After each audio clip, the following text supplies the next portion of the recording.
Former Trump attorney Michael Cohen is a free man and vows to cooperate with law enforcement speaking outside of the federal courthouse in New York. Cohen said he received 3 years supervised release and planned to continue to work with law enforcement to ensure that others are held responsible for their dirty deeds and that no one is ever believed to be above the law.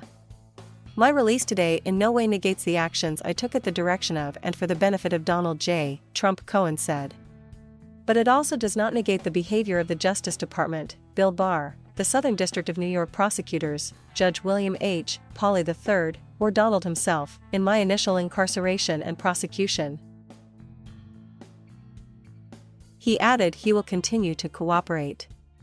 I will continue to provide information, testimony documents, and my full cooperation on all ongoing investigations to ensure that others are held responsible for their dirty deeds and that no one is ever believed to be above the law, Cohen said. Cohen had been counting down the days, literally, on his Twitter feed with a chalkboard and dwindling numbers. 3 and free.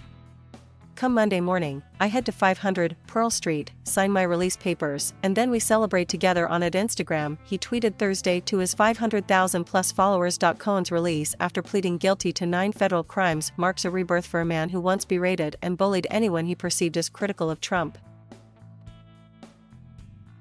He remained loyal during the special counsel investigation into the 2016 election, staying true to the idea that he would take a bullet for Trump. But that all changed after the April 2018 FBI raid on his home, office, and hotel room at the Regency in New York. Cohen pleaded guilty to 9 federal crimes including tax fraud, lying to Congress, and campaign finance violations for helping pay off 2 women who threatened to go public with past alleged affairs with Trump just before the 2016 election. Trump has denied the affairs. During his guilty plea in a courtroom in Lower Manhattan, Cohen pointed the finger directly at Trump, solidifying their split, saying he facilitated the payoffs in coordination with and at the direction of Trump. He then pleaded guilty a second time, several months later, for lying to House committees investigating interference in the election, which he also said he did at the direction of Trump.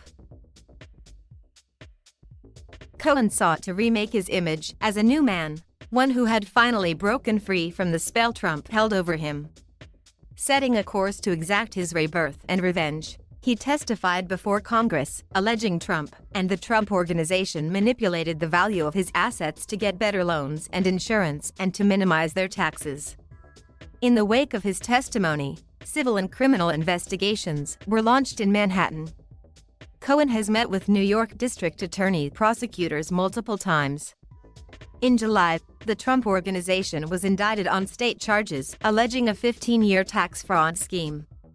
Trump Organization has pleaded not guilty and the investigation is continuing. Cohen, who always courted the media, was met by a throng of reporters ahead of reporting to serve his sentence at the Otisville prison camp, which had been named one of America's 10 cushiest prisons. In a parting shot, he promised Trump that he would not stay silent. At Otisville, Cohen worked on the prison's heating, ventilation, and air conditioning systems and built a rapport with fellow inmates, including Mike the Situation Sorrentino of MTV's Jersey Shore. After several attempts, Cohen was released from prison in May 2020 due to the pandemic, only to have that reversed when Cohen reported to the courthouse to finalize his transition to home confinement. When he objected to many of the conditions, he was taken into custody. Cohen sued, alleging the Justice Department, under Attorney General Barr, had retaliated against him because he was planning to write a tell-all book about Trump.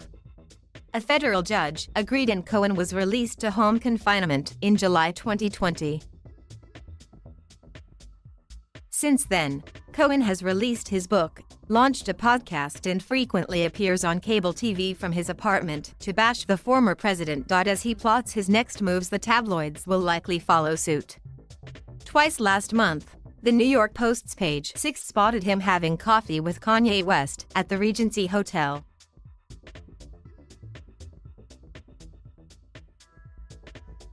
Thank you for watching. Please subscribe